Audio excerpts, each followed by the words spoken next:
Good evening and welcome to 10 News. The violent anti-US protest that shut down Sydney, turning the city's streets into a bloody battlefield, have been condemned by leaders on all levels. 6 police officers and 17 others were injured when the demonstration spiralled into chaos. 6 men were charged, 1 faced court today. 10's Gabrielle Boyle was there.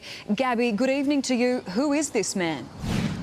Well, Ahmed Almar is tonight behind bars after a magistrate refused him bail. He will return to court on Tuesday. We are learning a few more facts about one of the men that police allege was involved in yesterday's violent scenes in Sydney's CBD. We now know he was a father of 3, a married man and a working man. We heard in court today, however, that he did have a criminal record. Here's how the day unfolded in court. 10 News cameras capture Ahmed Elmore at the very centre of yesterday's violent CBD riots. But the 29-year-old claimed in court today he was an innocent bystander, pushed, shoved and caught up in a case of over-policing. The married father of 3 is a former professional boxing champion. Ahmed Trigger Elmore! They freak out a bit because I've never seen a Lebanese cowboy before, you know. Elmar's supporters, some of who attended yesterday's protest, were in court as he was refused bail. The magistrate citing his 6-page-long criminal record, which includes assault, malicious damage and repeated convictions for driving while disqualified.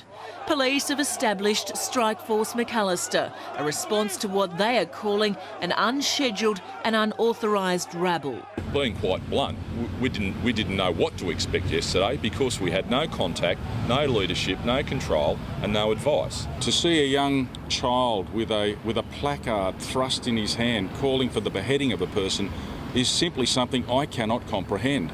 The sickening scenes uniting our politicians in outrage. Newcomers to this country are not expected to surrender their heritage, but they are expected to surrender their hatreds. This is not Libya, it's not Yemen, it's not Sudan.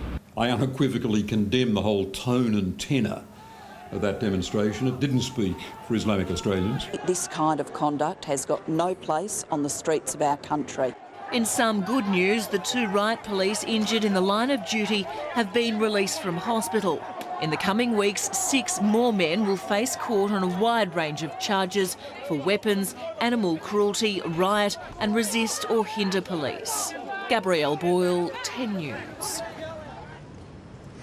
So as you heard there, several more men are due to face court in the coming days and weeks. Police in New South Wales have set up Strike Force McAllister. They're determined to get to the bottom of this. One of the main areas of investigation for them will be exploring exactly the role that social media played. So looking at Twitter, looking at Facebook and of course looking at text message to see how those messages spread throughout the community yesterday. Gabrielle Boyle in Sydney, thank you. Muslim leaders from across the country say they're shocked and embarrassed by yesterday's violence. As Christian de Garis reports, they've joined forces to identify the group who incited this brawl. This is a hardline Islamic political rally in Sydney's west. It captures the raw anger created by the anti-Islamic video. Cheap, filthy, disgusting, hate-filled insult towards our messenger.